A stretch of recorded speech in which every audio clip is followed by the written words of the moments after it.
लगई है सखी रे रजऊ हमार हो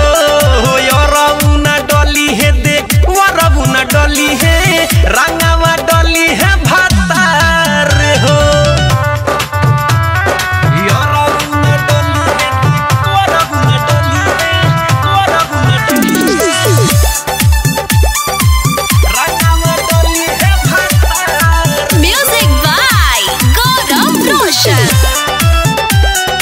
आप सुन रहे हैं अमित पटेल की आवाज में।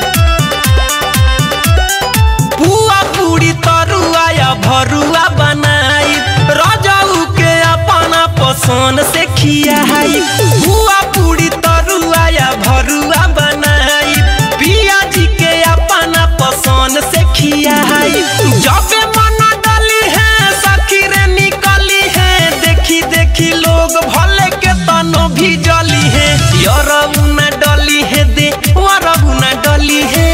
रंगावा डली है भतार हो होली भरल होंगे में डुबकी लगई है सखी रे रजऊ हमार हो यरऊ ना डली है दे वरऊ ना डली है